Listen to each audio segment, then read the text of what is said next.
بسم الله الرحمن الرحيم kusoo dhawaada mar kale iyo barnaamijkii qubanaha qodobada caaw barnaamijka aan idinkugu haynana waxa kamid ah waa Iiraan oo la soo baxday xeelad farsamo cusub oo ay ku qaadayso weerarada sawaariikhda ee ay ku hayso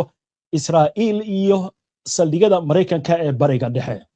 Mareykanka iyo Israa'iil ayaa duqeyntii ugu cusleyd caawa waxay ku qaadeen magaalada Dahraan iyo magaalooyinka kale ee dalka Iiraan xaaladuna waa sidan sidoo kale barnaamijka waxaan idinkugu haynaa waa magaalada Tel Aviv oo caawa ilaa iyo galabta lagu garaacay sawaariikhdii ugu adkeyd burbur iyo baaba xoogan ayaa soo gaaray ciidamada ilaalada kacaanka islaamiga oo wacad ku maray in ay beegsan doonaan maraakiibta Mareykanka iyo kuwa Ingiriiska ee ku socda Israa'iil iyo kuwa maraya marinka Hormuz Mareykanka oo ka qayliyay diyaaradaha droniska ee shahiid ee Iiraan ay u adeegsanayso dagaalka Israa'iil oo qiratay in Hezbollah dagaalka ay la soo gashay carcar isla markaasna ay adeegsanayso awood iyagoo aan filayn in dagaalka ay soo galayaan dhamaan wararkan iyo waliba qodobo kale oo faahfaahsan iyo wixii warah ee soo kordha intaynu hawada ku jirno ayaan idinkugu soo gudbinaynaa caawa waxaynu ku bilaabaynaa taliyaha ciidamada badda ee ilaalada kacaanka islaamiga ee Iiraan Ali Riza Tanzigari ayaa sheegay in ay beegsan doonaan maraakiibta Mareykanka iyo Britain ee xamuulka u sida Israa'iil ee gooshaya gacanka wuxuu sheegay in maraakiibtaasi la beegsan doono iyadoo aan loo eegin haddii ay og yihiin amaba aysan ogeyn waxa ay sidaan taliyaha ayaa intaasi ku daray in sidoo kale ay weerari doonaan maraakiibta jabisa amaradooda ee isku dayaya in ay ka gudbaan marin biyoodka Hormuz isagoo tilmaamay in maraakiibtaasi iminka aysan ka gudbayn maalintii afraad marinka Hormuz oo ay gabi ahaanba xireen dhinaca kale taliyaha ciidamada badda ilaalada kacaanka islaamiga ee Iiraan ayaa sheegay in ciidamadoodu ay bartilmaameedsadeen in ka badan 10 maraakiib ah oo ay ka mid yihiin kuwa shidaalka qaada intii uu socday dagaalka dhanka Israa'iil saacadihii la soo dhaafay waxa la arkayay koror aad u weyn oo aan horay loo arag oo duqeymo ah iyadoo Iiraan iyo Hezbollah ee Lebanon ay si wada jir ah u fuliyeen weerar ballaaran markii ugu horeysay tan iyo markii dagaalku uu bilowday Iiraan ayaa tuurtay daraasiin gantaalaha nooca balastiga oo ay ku garaacday Tel Aviv iyo agagaarka Qudus waxaa sidoo kale la sheegayaa in Hezbollah iyaduna koonfurta Lebanon ay ka soo qaaday weerar kala duwan waxaana ay ku wajahnaayeen Tel Aviv oo markii ugu horeysay maanta ay beegsadeen sidoo kale Haifa iyo waqooyiga Israa'iil ayaa weerar culus la eegtay Hezbollah ayaa sidoo kale weerarada maanta ay fulisay gaar ahaan kuwa ka dhacay waqooyiga Israa'iil waxay u adeegsadeen diyaaradaha aan duuliyahan lahayn ee weerarada tooska ah geysta warbaahinta Israa'iil ayaa sheegaysa in seeriga digninta ka bixiya gantaalada ilaa iyo caaw fiidkii laga maqlayay goobo kala duwan oo ka mid ah waqooyiga Israa'iil Hezbollah ayaa soo bandhigtay muuqaal ay ku sheegtay in ay weerar la beegsatay saldhigga Meron oo ay tilmaamtay in ay weerartay sidoo kale saldhigga Nafah ee buuraha Golan ayaa la beegsaday bayaano dambe oo kooxdu mar dambe ay soo saartay waxa ay sheegtay in dagaalamayaashoodu ay beegsadeen saldhigga ciidamada cirka Ramada David ee waqooyiga Israa'iil iyagoo adeegsanaya kooxo diyaaradaha aan duuliyaha lahayn oo ku socday duulimaadyo hoose Hezbollah waxay intaasi ku dartay in ciidamadoodu ay weerareen saldhigga Tel Hoshmar oo ah xarunta taliska guud ee ku taal koonfurta bari ee Tel Aviv oo qiyaastii 120 kilomitir u jirta xadka Lebanon Hezbollah waxay kaloo sheegtay in ay gantaalo ku garaacday meel ay ku sugnaayeen ciidamada Israa'iil oo ku dhow magaalada leeyahay Kiryat Shimona taasi ay sheegeen inay sababeen khasaaro toos ah ururka Hezbollah ayaa sidoo kale waxay sheegeen in waxyaabaha qarxa dhulka ay u aaseen ay ku qarxiyeen cutub ka mid ah ciidamada Israa'iil gaar ahaan agagaarka magaalada Khiyam kooxdu waxay sheegtay inay toos ula dagaalantay ciidamada isla markaasna ay gaarsiiyeen khasaaro ay xaqiijiyeen telefishinka kanaal 13 ee Israa'iil laga leeyahay ayaa ka soo xigtay mas'uul Israa'iili ah oo sheegaya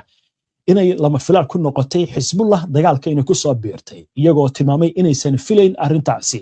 mas'uulka ayaa intaasi ku daray in Israa'iil ay dhayeelsatay awoodda Hezbollah ee dagaalka ay ku soo gashay qaladna ay sameeyeen gaar ahaan qiimeyntooda kooxda isagoo xusay inaysan filayn in gantaaladooda masaafo intaasi la-eg ay gaari karaan. xaaladdu marka waxay noqotay arrin la yaab leh. xisbullah waa laga yaaban yahay awoodda dagaalka ay la soo gashay. dhinaca kale duqaynta maanta ee ka dhacday magaalada talaabiib waxay noqotay mid lala yaabay burburka ay geysatay. muuqaalkan aynu daawanno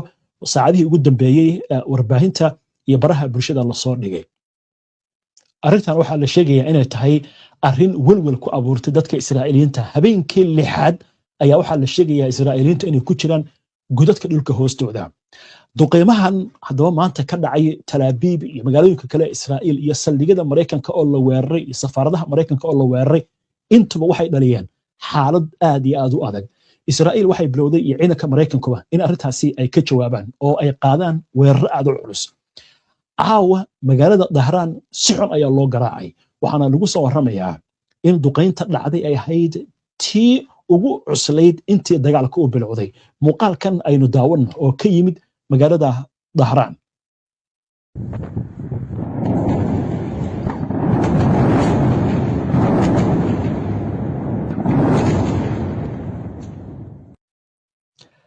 وهاجاك markan wararka Israa'iil oo diin ugu laabanay Netanyahu waxa leeyahay wuxuu ka shakisan yahay Mareykanka in laga yaabo Israa'iil intuu ka gudbo inuu Iiraan la hadlo oo wada xaajood toos ah u la galo. haddaba aynu eegno warkan iyo waxa laga qoray. shabakada Axios ee laga leeyahay Mareykanka ayaa sheegaysa in ra'iisul wasaaraha Israa'iil Benjamin Netanyahu uu aqalka cad weydiiyay inay jiraan wadahadalo qarsoodi ah oo hadda socda oo la leeyahay Iiraan. Axios oo soo xiganaysa ilo wareediyaha ayaa sheegaysa in sirdoonka Israa'iil ay heleen macluumaad dareen ku dhaliyay iyo shaki taasi oo ku aadan in uu jiro nooc xiriir ah oo u dhaxeeya Dahraan iyo Washington. Axios ayaa sidoo kale soo xigatay mas'uul Amerikaan oo sheegaya in Witkoff iyo Kushner ay ku dhawaad maalin kasta la hadlaan Netanyahu. agaasimaha Mossad iyo mas'uuliin kale oo Israa'iiliya ayaa sheegaya in Israa'iiliintu ay og yihiin in Mareykanku weli uusan la hadlin Iiraan, iyagoo xusay in Tehran ay fariimo u dirtay wasiirka loo dhigaya Mareykanka iyadoo loo marayo dalal kale oo ku yaala gobolka. laakiin Mareykanku kama soo jawaabin. laakiin waxa leeyahay Iiraan laftigeeda ayadoo warkan way beeninaysaa. waxay leedahay annaga maba gelayna waxa la yiraahdo wada xaajood iyo arrimahaasi. isla warar arrimahan la xiriira wargeyska Washington Post ayaa sheegay in aqalka sanadka ee waddanka Mareykanka ay caawa qaban doonaan codbixin horodhac ah oo ku aadan in laga hortago Donald Trump inuu qaado weerar dheeraad ah iyo in ciidamo Mareykan ah loo diro waddanka Iiraan. wararkan sidoo kale waxaa ka mid ah hadda soo dhacaya safaaradda Mareykanka ee magaalada Baghdad ayaa ku baaqday in muwaadiniinta Mareykanku ay si degdeg ah uga baxaan dalka Ciraaq. sidoo kale waaxda amuraha dibadda ee Mareykanka ayaa ku baaqday in muwaadiniintooda ay dib u eegaan haddii ay qorsheynayaan inay safar ku tagaan jasiiradda Khubrus. war kaloo hadda soo dhacay ciidanka Iiraan ayaa sheegay inay soo rideen 6 diyaaradood oo ah nooca Hermes ee aan duuliyaha lahayn, kuwaasi oo lagu soo riday Dahraan, Isfahaan oo ku yaala bartamaha iyo koonfurta. sidoo kale gobolka Kurdistan ayaa la sheegayaa in lagu soo riday diyaarad kale. waxaa kaloo wararka imika soo baxaya ka mid ah warbaahinta Iiraan ayaa waxay qiraysaa in diyaarad Mareykanku ay leeyihiin oo ah kuwa dagaalka la sheegayo in sidaasi oo kale loo soo riday. sidoo kale waxaa leeyahay diyaarad dagaal oo Israa'iil ay leedahay ayaa iyadana gantaal lagu weeraray, inkastoo la sheegayo war faahfaahsan inaan laga hayn. laakiin dhanka Iiraaniyiinta waxa ka soo kordha arrinkaasi waynu eegi doonaa. waxaan u gudbaynaa Mareykanka oo ka qayliyey diyaaradaha shahiid droniska ee Iiraan ay adeegsanayso iyo sicirka qiimaha shidaalka oo adduunka lagu soo warramayo inuu sii qaaliyoobayo. Israa'iilna waxaa leeyahay dagaalkan maalin kastaba lacag malaayiin dollar ayaa ugu kacaysa. oo dharka Iiraan aynu ku laabanno, Mareykanka iyo Israa'iil waxaa la ogsoon yahay inay isticmaalayaan nidaamyo casri ah oo dhanka tiknoolajiyadda ah oo ay ku ogaanayaan gantaalada Iiraan sida loo soo ridayo iyo meelaha laga soo ridayo. dayax gacmeedyo ayaa sidoo kale la isticmaalaya. Iiraan laakiin waxay bilowday shako kale oo cajiib ah. bacdama gawaarida laga rido gantaalada markii banaanka la soo dhiga loo jeedi karo oo la duqeyn karo oo la burburinayo, maanta waxay bilowday ilaa iyo galabta ilaa iyo caawa dhulka hoostiisa gantaalo ku jira ayaa soo dhacaya. inta aan laga warhelin gaarigan iyo satellite intaas qaban ama dayax gacmeedyada iyo diyaaradaha kale oo sirdoonka hawada ku jira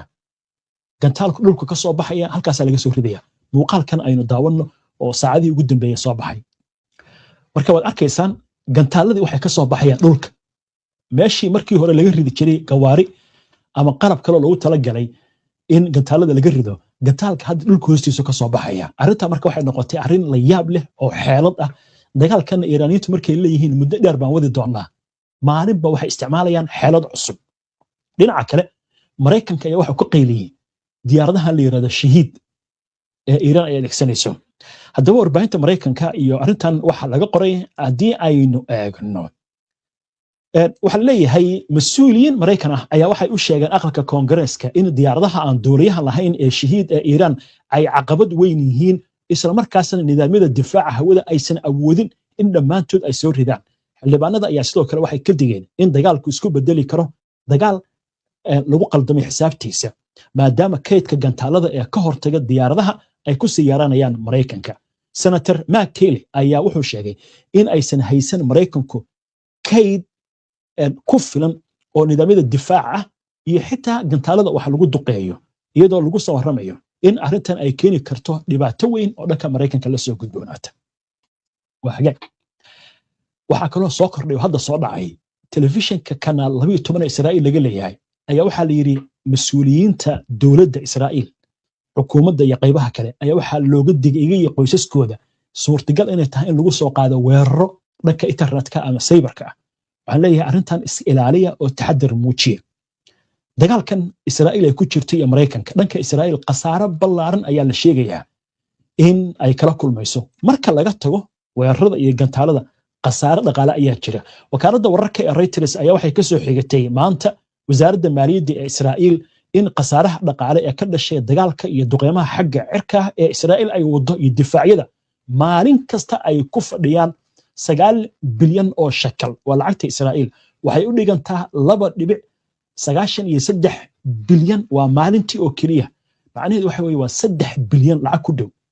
waxaan la qiyaasayaa qasaaraha dhaqaale inuu gaari karo 9.4 bilyan oo shekal sababtuna ay tahay baa leeyahay xayiraadaha hadda jira iyo dowladnimada iyo hakaday taliska difaaca gudaha Israa'iil ayaa waxay xadideen tigista goobaha shaqada isla markaasna arrinta waxay sababtay xiritaankii iskuulada marka la isku daro askarta kaydka loo yeeray dhamaan waxa soo idil waxa leeyahay dhibaato aad u culus ayaa Israa'iil soo food saaraysa waa tahay wararka kale ugu dambeeya imika soo dhacaya waxa kamid ah aqalka cad ee waddanka Mareykanka ayaa sheegaya in wali aan la qorsheynayn in Mareykanka uu ciidamo dhulka u diro waddanka Ciraaq arrintan waddanka Iiraan arrintan waa laga digay waxa leeyahay waxa soo baxayay muddooyinkii ugu dambeeyay arrintan halis inay leedahay oo laga yaabo Mareykanka inuu qalad u galo laakiin aqalka cad wuxuu leeyahay qorshaha hadda kuma jirto laakiin arrintan waa arrin suurtagal ayaa leeyahay waa laga digaya wixii ku soo kordha waynu arki doonaa insha Allah inta ayaan ku soo gabagabeynayaa caawa barnaamijkii qubanaha waana ku mahadsantihiin daawashada barnaamijka si aad ula socoto wararkan iyo barnaamijyada iyo macluumaadka aynu halkan ka soo gudbino haddii aad ku cusub tahay baraheena bulshada amaba horay aadan ugu xirnayn hadda ku soo biir aynu barnaamijka xiga insha Allah inta ka horeysa nabadgelyo